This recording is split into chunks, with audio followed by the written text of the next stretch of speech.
Merci Frédéric, merci pour l'invitation. Je suis très content d'être ici, c'est le Collège de France. Donc, j'étais en train de lire la biographie sur Michel Foucault qui a donné aussi la lecture sur le Collège de France, donc c'est un peu mythique d'être ici. Donc, je suis très content. Et je veux parler de Quantum Machine Learning. Voilà. Donc, la première question est pourquoi Quantum Machine Learning? Donc, c'est une bonne question et je n'ai pas vraiment une réponse, mais c'est parce que je crois que c'est nécessaire d'essayer de trouver des applications réelles de cette technologie quantique.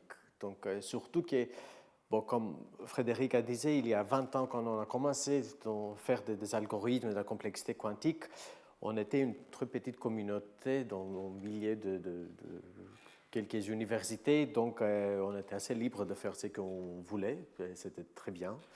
Mais aujourd'hui, comme tu as dit, avec les plans nationaux, les plans européens, les plans internationaux, il y a beaucoup de milliards d'euros qui sont donnés ou vont être donnés au quantique.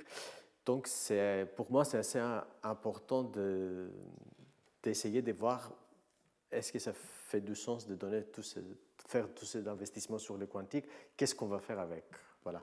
Donc, c'est une sorte de responsabilité que je crois que les scientifiques font aussi poser ces questions-là. Pourquoi on fait ce qu'on fait et quel type d'applications on peut trouver pour les ordinateurs quantiques et en plus général par des technologies quantiques.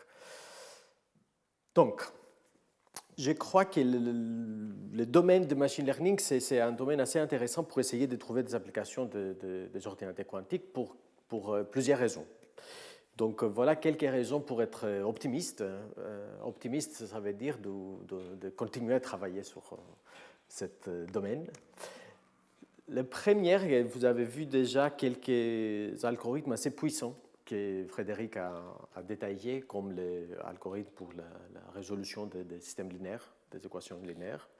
Donc, on sait bien et on a des preuves mathématiques qui disent qu'il y a des outils quantiques très très puissants pour l'algèbre linéaire. Quand je parle de l'algèbre linéaire, je parle de choses assez simples comme des multiplications de matrices, mais aussi un peu plus difficiles comme l'inversion de matrices, donc la résolution des systèmes des équations linéaires ou toutes les choses qui ont à voir avec les vecteurs propres et les valeurs propres de matrices. Donc tout ce qui est singular value decomposition, principal component analysis, tout ce type de calculs qui ont à voir avec des vecteurs propres, des valeurs propres d'une matrice. Voilà. Donc on a ces outils très puissants. Donc la question est comment on peut les utiliser. Voilà. Ce n'est pas toujours évident. La deuxième raison est qu'il y a une autre chose qu'on fait très souvent dans le machine learning, qui est d'estimer la distance ou la similarité entre des data points. Voilà, donc on a deux images, il faut voir si les deux images sont proches, c'est-à-dire il y a des chats dans les deux images, ou il y a une image où il y a un chat et l'autre il y a un chien. Voilà. Donc il y a cette question de similarité entre les données qui est très important d'avoir des méthodes efficaces pour calculer ou estimer la similarité ou la distance entre des données différentes. Voilà. Et ça, c'est aussi une chose assez fondamentale laquelle on peut faire assez efficacement avec un ordinateur quantique. C'est-à-dire, si on a deux états quantiques, il y a une procédure assez rapide pour voir quelle est la distance entre ces deux états quantiques. Okay? Donc peut-être vous avez fait déjà les swap tests ou peut-être pas, mais il y a des choses assez efficaces et je vais vous montrer un peu le circuit quantique pour faire ce type des opérations assez vite. Et ça, c'est très important aussi pour le machine learning parce que c'est quelque chose qu'on fait tout le temps pendant les algorithmes d'apprentissage. Donc, troisième raison pourquoi je crois que machine learning, c'est assez intéressant pour les quantiques. Parce que machine learning, c'est pas, comme j'ai dit quelquefois, c'est pas une science exacte. Donc, c'est pas qu'on essaye de trouver quelque chose avec comment je dis, c'est pas comme on essaye de trouver les facteurs d'un grand nombre, où là, soit on trouve des facteurs, soit on n'a aucune idée où sont ces facteurs. Donc, il n'y a pas une question de comment je peux approximer les facteurs d'un grand nombre. Là, ici, il y a des algorithmes qui sont assez robustes par rapport aux erreurs et par rapport de bruit. Pourquoi? Parce que déjà, les données sont très bruitées. Donc, quand j'ai dit il y a une voiture autonome qui prend des images de la route et il faut voir si le feu est rouge ou vert, il y a beaucoup de bruit dans l'image déjà. Voilà, il y a des choses qui ne sont pas intéressantes, il y a des choses qui sont un peu fuzzy. Donc déjà, les algorithmes d'apprentissage, il faut qu'ils trouvent des solutions dans un environnement qui est assez bruité. Pourquoi c'est intéressant pour les quantiques? Parce que les ordinateurs quantiques sont déjà assez bruités. Mais ce bruit-là, ce n'est pas quelque chose qui va tuer l'application du début. C'est ça, c'est juste un sentiment qui est pas très profond, en disant que vu que les algorithmes et les méthodes d'apprentissage ont trouvé déjà des solutions sur le problème des bruits, peut-être on peut utiliser ces ordinateurs quantiques, au moins de la première génération, qu'ils ont bruité, d'une manière qu'on peut continuer de trouver des solutions, qui est beaucoup plus difficile de faire ça avec un problème comme la factorisation, où vraiment on a besoin de machines parfaites ou fault tolerant, où il n'y a pas beaucoup de bruit. Voilà. Et la dernière raison, c'est que sur les machine learning, il y a plusieurs choses qu'on essaye de faire. Voilà. D'abord, on essaie d'être efficace, donc il faut faire vite. Okay? Mais ce n'est pas la seule chose qu'il faut faire. Et deuxième chose, c'est qu'il faut avoir une performance de grande qualité, c'est-à-dire je voudrais être capable de classifier les chats et les chiens avec une efficacité, avec une accuracy, je ne sais pas comment dire, avec une accuracy qui est très grande. Donc ça, c'est une deuxième. Donc même si on n'est pas plus vite, si on peut avoir des résultats meilleurs qu'une autre solution, ça c'est déjà quelque chose qui est intéressant. Okay? Plus intéressant aussi, et ça devient de plus en plus intéressant avec l'apprentissage et quelque part la deuxième génération des algorithmes d'apprentissage classique, c'est cette propriété qui s'appelle explainability ou interprétabilité. Voilà. C'est-à-dire, on a besoin des algorithmes et des modèles où on peut comprendre qu'est-ce qui se passe. Donc, ce n'est pas suffisant aujourd'hui de dire je prends un réseau de neurones, je n'ai aucune idée comment ça marche, mais ça donne de bons résultats. Donc, je peux utiliser un truc comme ça pour régler les marchés financiers ou pour avoir des décisions sur les patients dans les hôpitaux ou tout ça. Donc, il y a des régulations de règles, voilà, et ça devient de plus en plus important pour l'apprentissage où on a besoin et il faut des modèles qui sont interprétables. Et donc, les quantiques peuvent aussi faire ces méthodes d'apprentissage qui sont un peu plus traditionnelles, plus algorithmiques, comme les méthodes de support vector machines ou des choses qui sont basées sur les similarités entre les données, qui ne sont pas si efficaces, par exemple, que les réseaux de neurones, mais ils ont cette propriété complémentaire qui est cette explainabilité. Donc, si on peut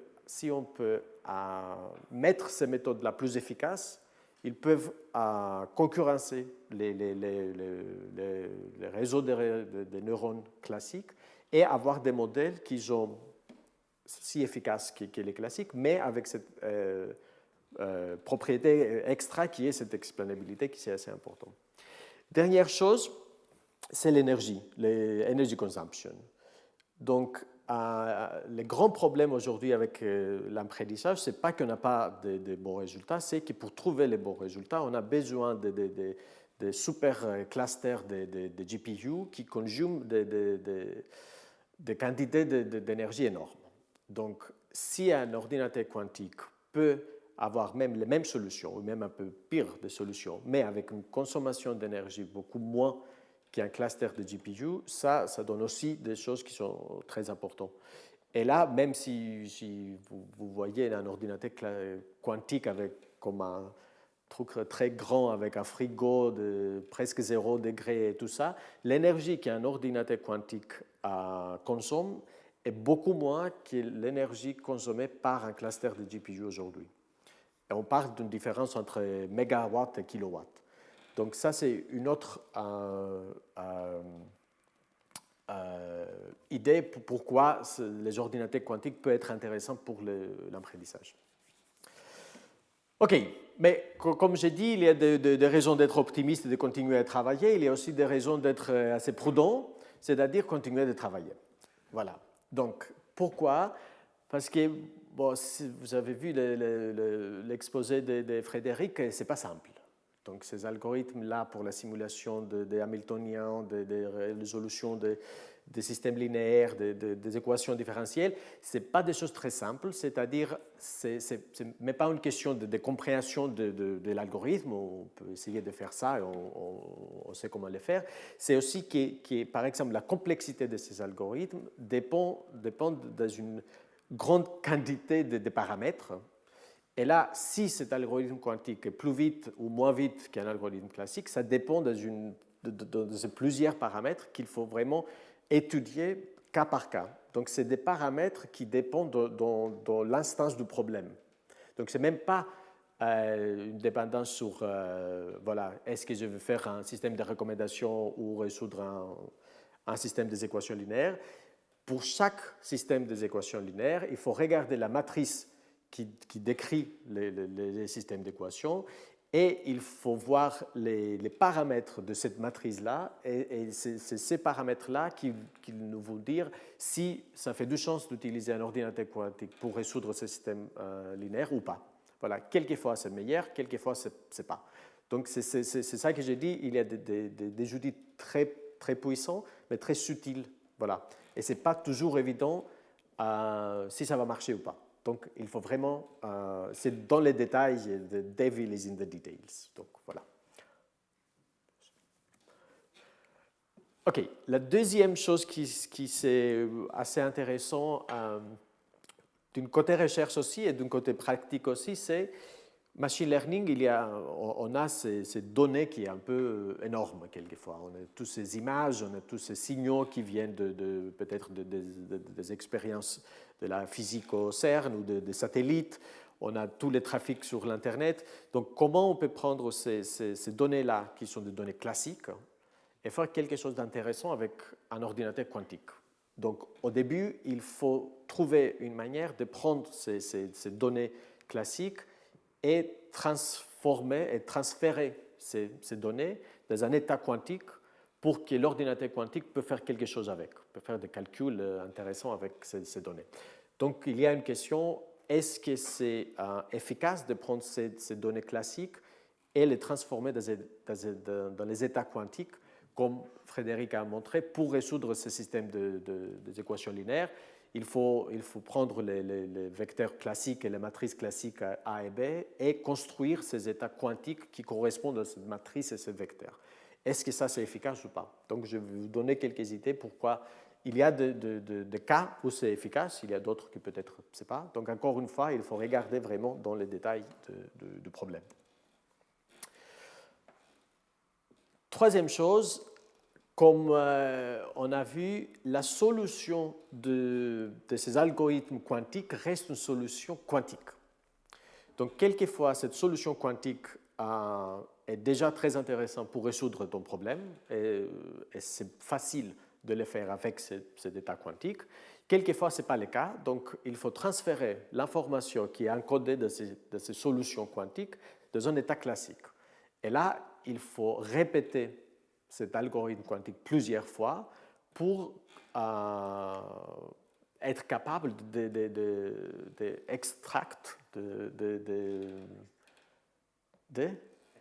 d'extraire, voilà, désolé, d'extraire cette information qui est dans ce système quantique d'une manière qui est intéressante pour continuer et trouver la solution sur les problèmes classiques.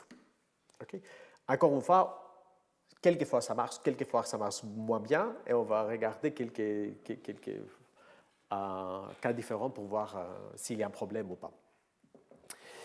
Dernière chose, et c'est assez intéressant parce que, comme Frédéric a dit, j'essaie vraiment de voir si ces algorithmes-là vont être efficaces en pratique et pas seulement dans les papiers où on parle de la complexité, de la time asymptotique et tout ça, mais est-ce qu'ils vont marcher en vrai?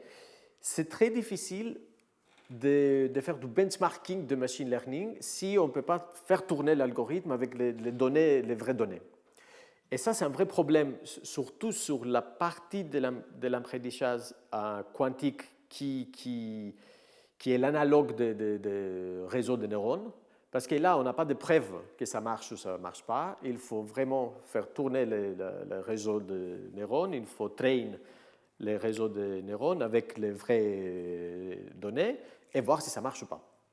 Donc le problème est que pour faire marcher ces trucs, on a besoin de matériel et on n'a pas encore le matériel suffisant large pour voir si vraiment quelque chose marche ou pas. Donc c'est le problème de tous les algorithmes qui ne sont pas des algorithmes théoriques, c'est-à-dire avec des preuves d'efficacité, des preuves de performance, qu'ils ont des heuristiques, Donc les réseaux de neurones, c'est des choses heuristiques, quelque part.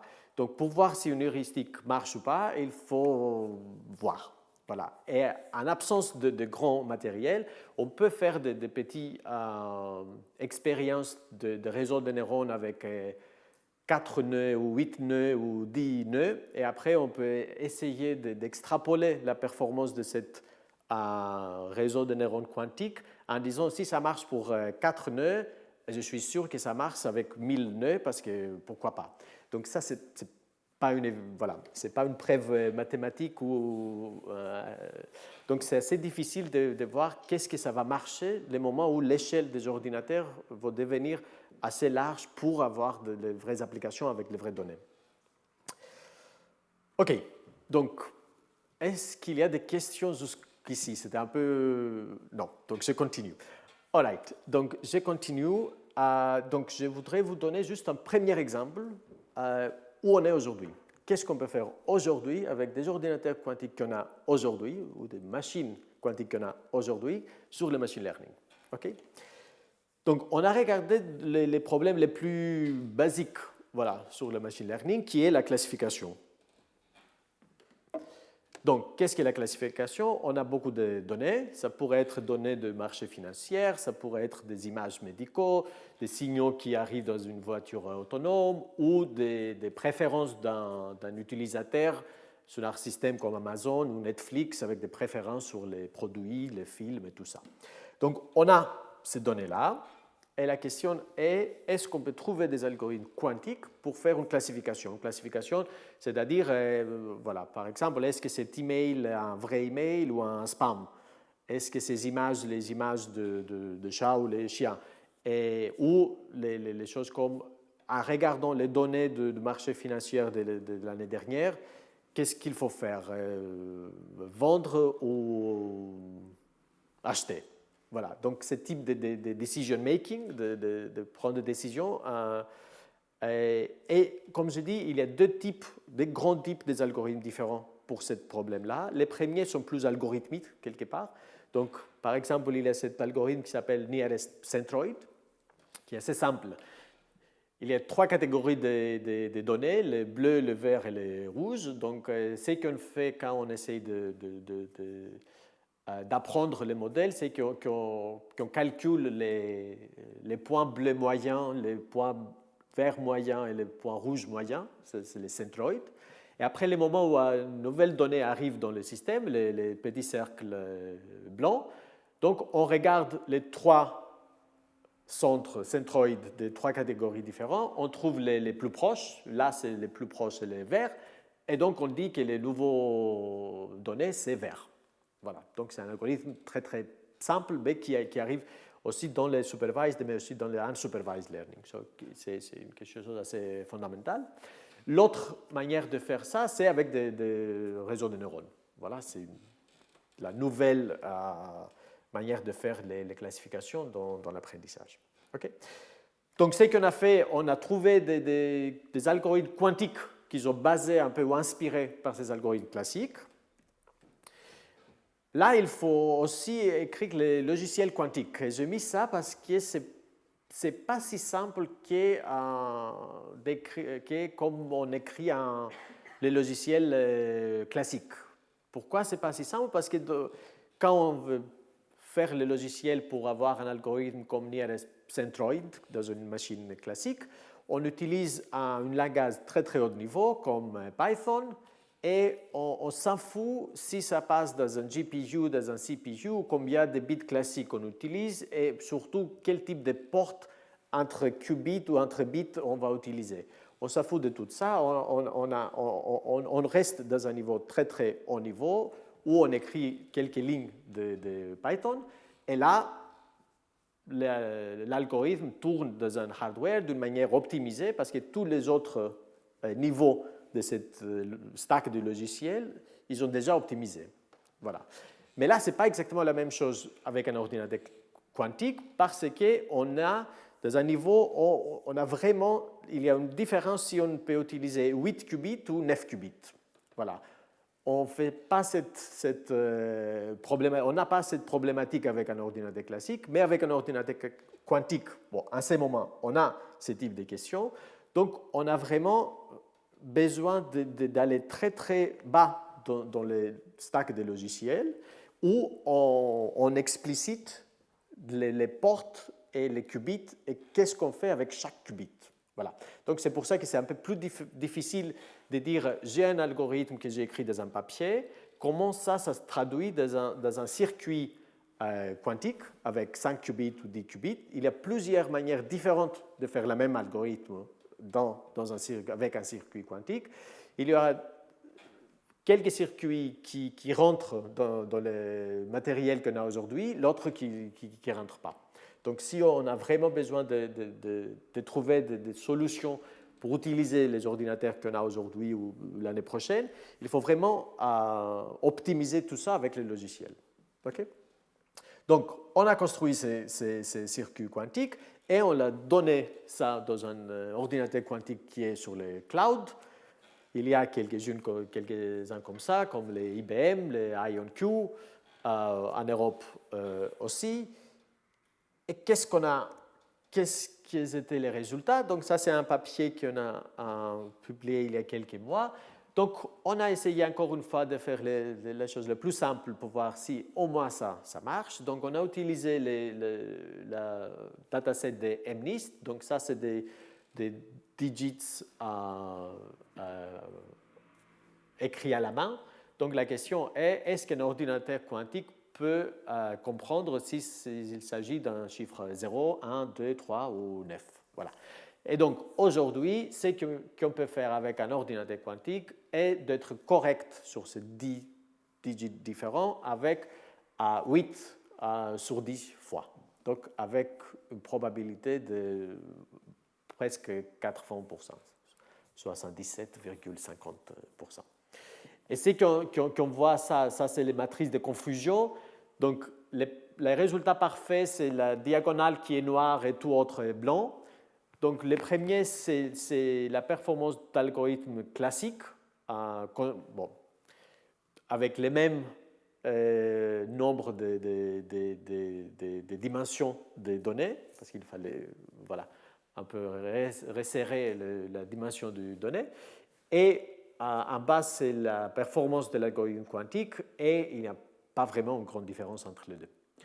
Donc aujourd'hui, on peut dire que même avec un ordinateur de 11 qubits quantiques, on a une performance de 8 sur 10 sur un dataset qui est assez simple, mais quand même, on a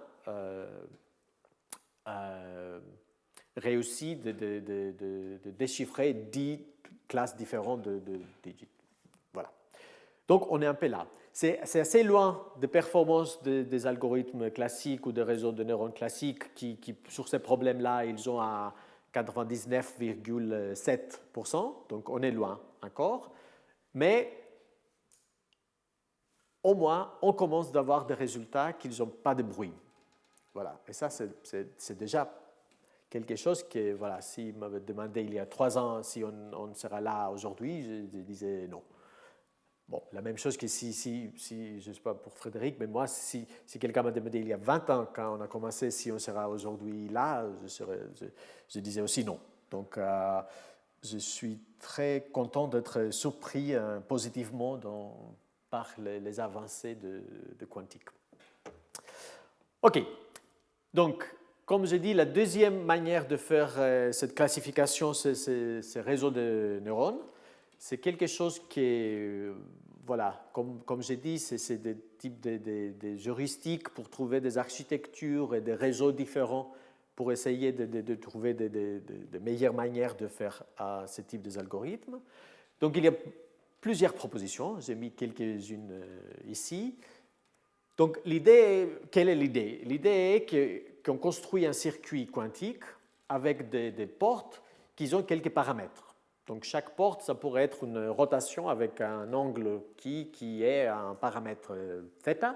Après, cette θ, ça pourrait être 0, pi sur 2, ou voilà, quelque chose. Donc, l'idée est d'essayer d'apprendre quel paramètre il faut mettre dans ces portes, dans ce circuit quantique, pour que ce circuit quantique puisse faire la classification qu'on a besoin. Donc, par exemple, on donne comme inputs dans ce circuit quantique les images des chats et les chiens, et on attend à la fin du circuit que le circuit classifie correctement les images. Donc, ils disent chat pour les chats et chien pour les chiens. Donc, au début, ça ne sera pas du tout le cas parce qu'on a mis des paramètres un peu aléatoires sur ce circuit-là, mais petit à petit, on essaye d'optimiser ces paramètres pour à la fin, on a un circuit qui est entraîné, voilà, qui peut faire une classification avec grande performance. Voilà. Il y a plusieurs questions là. Par exemple, pourquoi ce type d'architecture et pas d'autres? Quel type de porte il faut mettre? Pourquoi? Donc, pour moi, ce n'est pas très évident comment faire ce type d'architecture des réseaux de neurones. Donc, on essaye de quelque part d'imiter les architectures classiques qu'on sait bien qu'ils marchent, par exemple de fully connected réseaux de neurones ou de convolutional neural network. Donc on essaye de prendre l'intuition de ce type d'architecture classique pour voir quel type d'architecture quantique on peut utiliser pour faire ce type de tâches comme la classification. Qu'est-ce que je peux dire sur ça d'autre? C'est que ce n'est pas tout à fait clair pourquoi ou si on va avoir des réseaux de neurones quantiques qui seront mieux que les réseaux de neurones classiques. Surtout que les réseaux de neurones classiques marchent très bien. Donc, ce n'est pas clair comment on peut faire plus vite, parce qu'avec les GPU et les matériels qu'ils ont très, très spécifiques pour faire exactement ce type de calcul très, très vite, ce n'est pas très clair comment on va arriver dans un moment où les ordinateurs quantiques peuvent être plus vite que les ordinateurs classiques sur ce type de calcul. Et ce n'est pas clair si on peut avoir des modèles qui sont au mieux, avec une performance meilleure. Donc, l'espoir est que l'effet est qu'on cherche dans un espace qui est beaucoup plus grand, parce qu'on est dans un Hilbert space, dans un espace de Hilbert, qui est exponentiellement plus grand qu'un réseau de neurones classiques avec des bits classiques à la place des qubits. Donc, on a cette possibilité d'essayer d'optimiser notre tâche dans un espace beaucoup plus grand. Mais après, ce n'est pas très clair comment on peut trouver un meilleur minimum ou optimum dans cet large espace qu'on peut naviguer. Voilà. Donc, on a fait deux choses sur ce type de travaux. On essaye d'être très, très prudent parce que, comme j'ai dit, on n'a pas vraiment à faire des expériences de vraies démonstrations, donc on ne sait pas si ça va marcher ou pas. Donc, on a fait deux choses. La première était de dire, est-ce qu'on peut avoir un système hybride où on utilise un ordinateur quantique pour entraîner un réseau de neurones classique plus vite. Donc, on ne va pas faire un réseau de neurones quantiques avec des portes quantiques, des paramètres, tout ça. On reste dans une architecture classique, qu'on sait bien que ça marche. La question est, est-ce qu'on peut utiliser un ordinateur quantique à côté pour entraîner ce système, ce réseau de neurones plus vite? Okay? Et donc, la question est, en théorie, oui, en pratique, on ne sait pas encore. Et pourquoi? Parce que les types de calculs qu'on fait pour entraîner ces réseaux de neurones, c'est de l'algèbre linéaire. On multiplie des matrices. Donc, c'est un peu ça qu'on fait. Donc, comme on a vu, il y a des algorithmes quantiques pour inverser une matrice. C'est presque les mêmes algorithmes pour multiplier des matrices entre eux. Donc, si on peut utiliser ces ordinateurs qui sont assez grands pour qu'on peut faire tourner des algorithmes comme les HHL qui ne sont pas très faciles. Mais bon, donc là, peut-être on aura un speed-up sur l'algorithme quantique. La deuxième chose qu'on a fait, on a essayé de trouver quelles propriétés on peut utiliser des réseaux de neurones quantiques qui peut être intéressant pour l'apprentissage et pour les réseaux de neurones. Et cette propriété qu'on a trouvée qui est assez inhérente et présente dans les systèmes quantiques, c'est la propriété de orthogonalité. Donc, qu'est-ce que ça veut dire orthogonalité? C'est-à-dire que les matrices de poids qu'on essaie d'apprendre pour ce réseau de neurones, on met cette contrainte qu'il faut être une matrice orthogonale. Donc, pourquoi on fait ça? Il y a des raisons pour faire ça, même en classique, parce qu'on garde quelque chose, un système où on garde l'information, la plus possible quantité d'informations, parce que chaque nœud de ce système, c'est un peu indépendant des autres. C'est ça qu'on gagne par rapport d'avoir une matrice où les colonnes de la matrice sont orthogonales entre eux.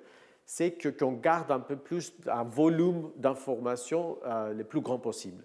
Donc, c'est une propriété qui est assez intéressante en classique, mais ce n'est pas facile d'entraîner des systèmes des réseaux de neurones classiques avec cette propriété d'orthogonalité.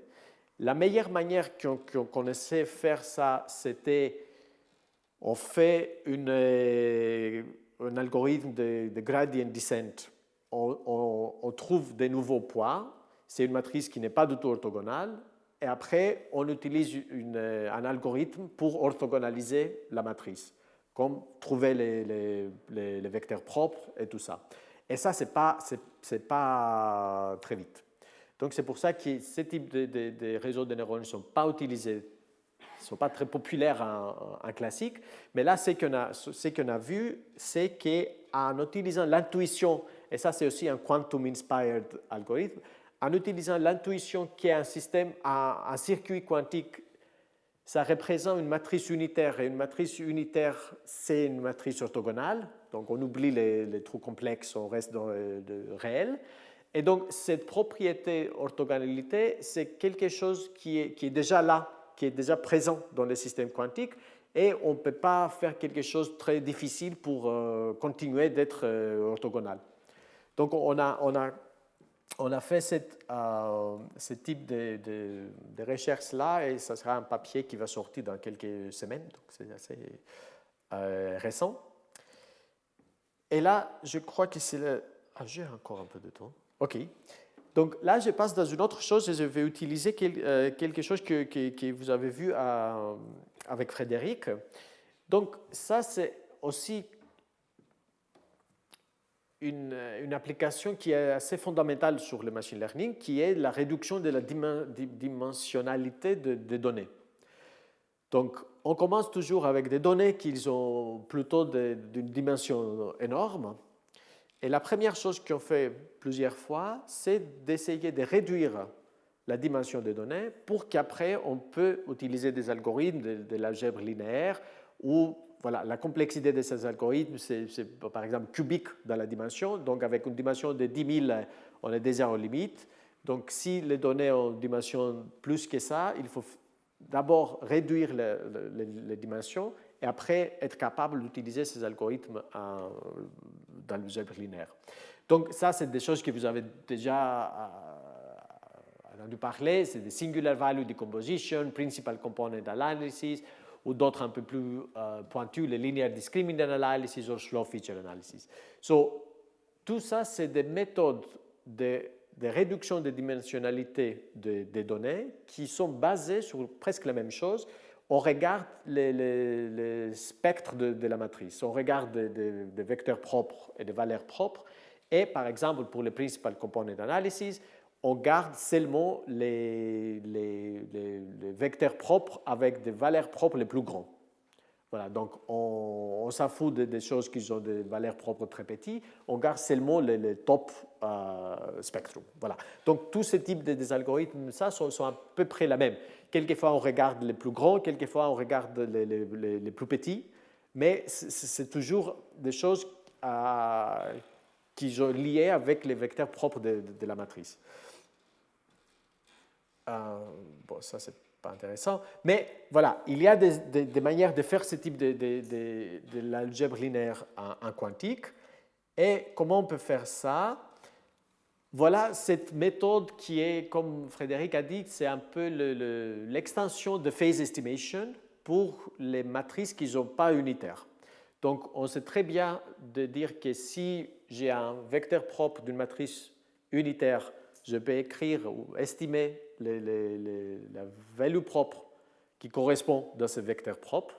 Okay? Ça, c'était assez facile pour une matrice unitaire. La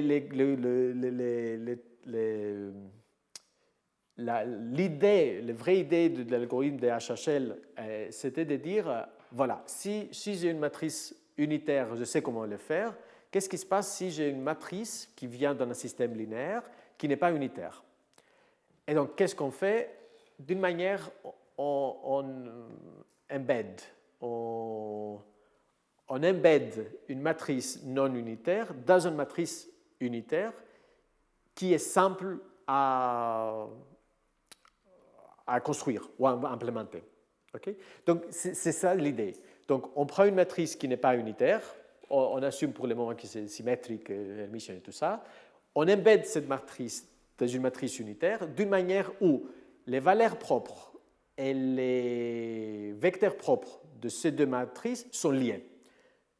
Et après, si je fasse une phase estimation de cette matrice unitaire, je prends des valeurs propres, parce que je sais comment faire les valeurs propres par rapport à ces vecteurs propres de l'unitaire. Et après, c'est facile de transformer les valeurs propres et les vecteurs propres de cette matrice unitaire aux valeurs propres et vecteurs propres de cette matrice A qui n'était pas unitaire. Okay? Donc, c'est un peu ça l'idée. Voilà. Donc, les singular value estimation, c'est cette procédure qui extend le phase estimation. Donc, elle fait exactement la même chose, mais pour les matrices A qui ne sont pas unitaires. Et après, qu'est-ce que je peux faire? Je peux faire quelque chose de très simple. Donc, j'essaie de faire une projection d'un vecteur dans l'espace spanné par les top vecteurs propres de cette matrice A. Okay?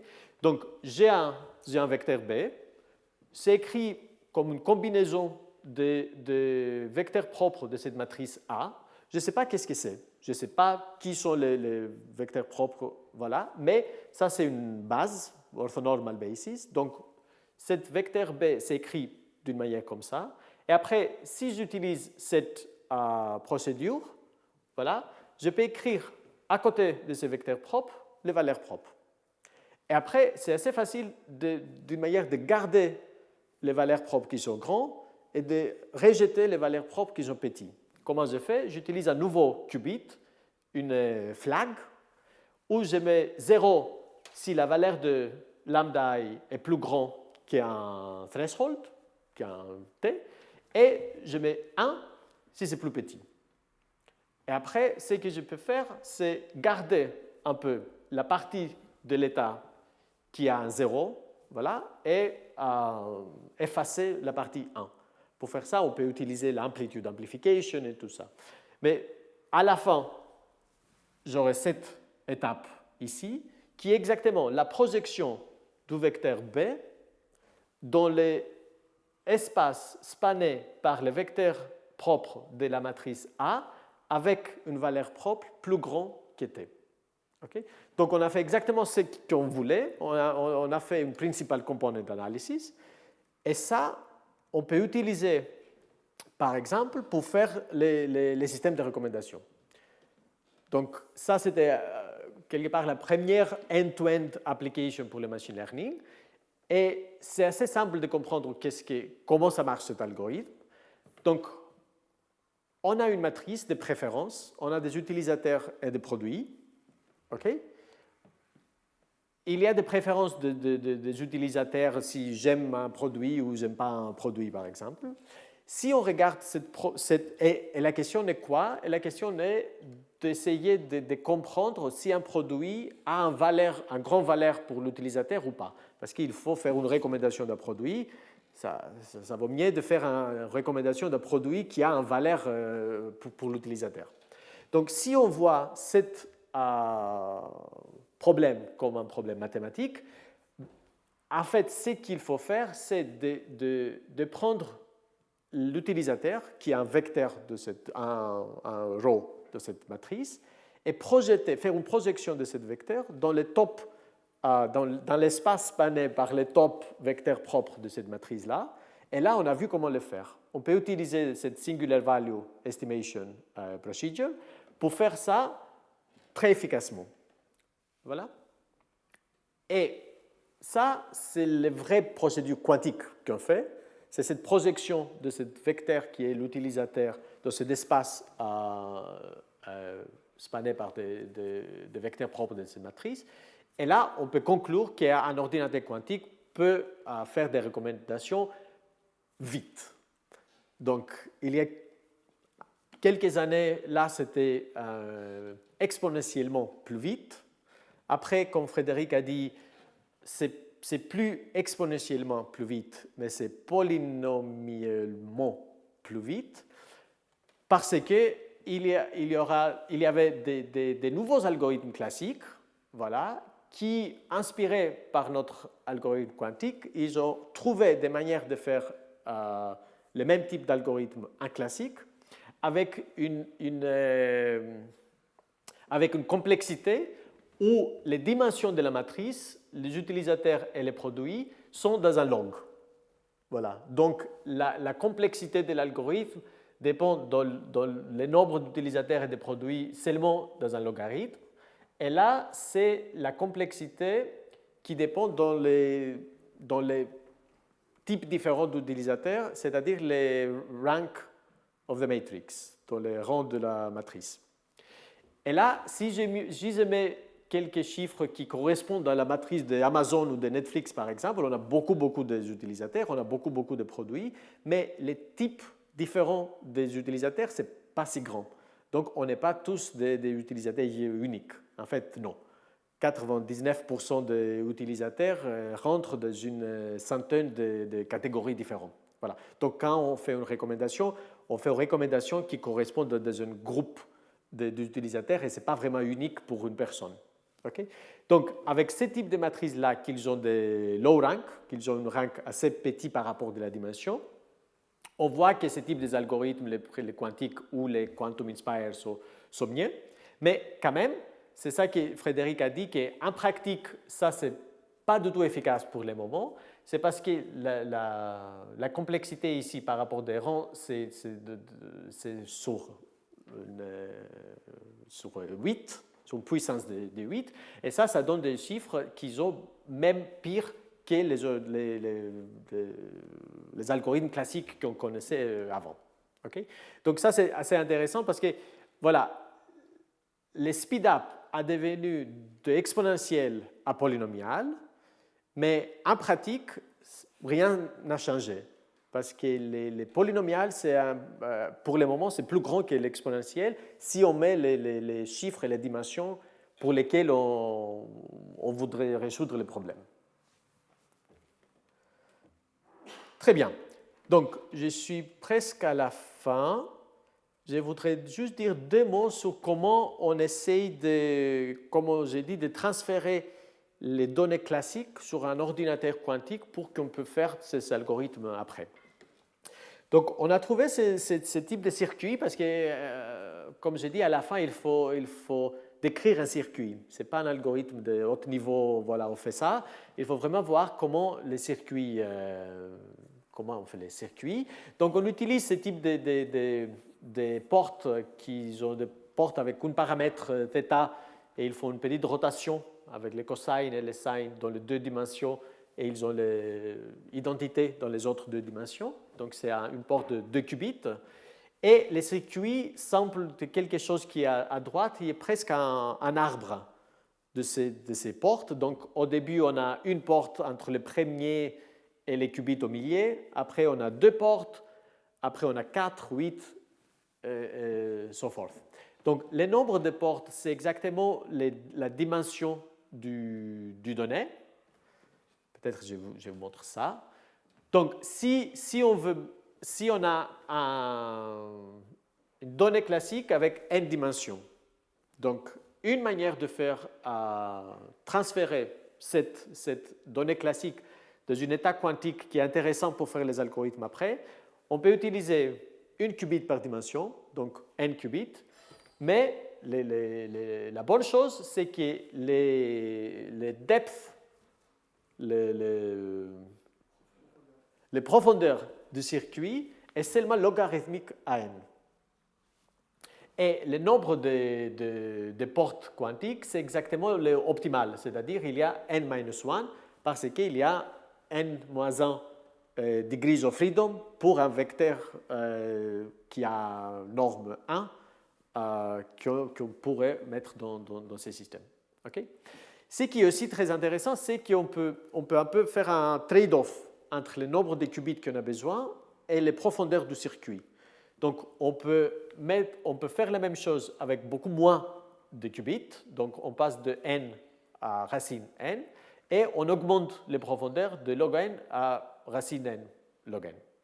Donc, en fait, on peut faire n'importe quel trade-off entre les deux, les qubits et les profondeurs, qui donne un peu l'optimal, bon, sauf le log n, qui est n, qui est la dimension des données. Okay? Et c'est exactement ce type de circuit qu'on a utilisé pour les MNIST, pour l'exemple de classification que je vous avais montré. Et c'est exactement ce type de circuit qu'ils ont marché sur le matériel d'aujourd'hui. Okay? Là, c'est juste les circuits pour faire la deuxième étape de l'algorithme qui est trouver la similarité ou la différence entre deux données. Donc, c'est très facile. On load le premier et on load à l'autre côté le deuxième. Et ce qui sort sur le premier qubit, c'est exactement le inner product entre les deux données. Okay? Je ne vous donne pas beaucoup de détails, mais voilà. Et donc, j'essayais de vous montrer que la raison pour laquelle les quantiques peuvent faire des choses intéressantes sur le machine learning, c'est parce qu'on a des routines qui sont très, très à la base des algorithmes. Donc, pour l'estimation des distances, pour l'algèbre linéaire et tout ça. Donc, c'est-à-dire que les applications de ça sont beaucoup. Donc, on a vu comment les utiliser pour la classification, mais c'est la même chose, par exemple, pour du unsupervised learning, pour le clustering, parce que là, vraiment, à la base, l'apprentissage, c'est beaucoup d'algèbre linéaire. Donc, chaque fois qu'il y a des algorithmes où il faut beaucoup de multiplication de matrices ou d'inversion de matrices ou ça, on peut mettre là un ordinateur quantique ou un algorithme quantique pour faire ces algorithmes plus vite. Extension de Q-means sur expectation maximization, spectral clustering, reinforcement learning, ça c'est aussi très intéressant, c'est une autre manière de faire d'apprentissage, c'est plutôt pour quand on est dans un environnement qu'on ne connaît pas très bien, il faut naviguer cet environnement, même si on a un robot qui essaye de naviguer un espace ou quelqu'un qui essaye de comprendre comment jouer à un jeu comme l'échec ou ça. Et là, on voit que dans cet algorithme de pour apprendre, pour faire du reinforcement learning, il y a un système linéaire. Donc, en fait, plusieurs systèmes linéaires. Donc là, encore, on peut mettre ça. Et la dernière chose, je finis avec ça, c'est l'optimisation. Il y a plusieurs manières de faire d'optimisation. Ça dépend si c'est l'optimisation combinatoire pour le problème des NP. Peut-être je vous avais discuté de ça, et les algorithmes de QAOA ou de annealing. Mais il y a une autre manière d'optimisation qui est plus liée avec l'apprentissage, qui est l'optimisation convexe. Et là, on a des méthodes itératives, comme on dit. C'est les méthodes de premier ordre comme gradient descent ou deuxième ordre comme interior point methods.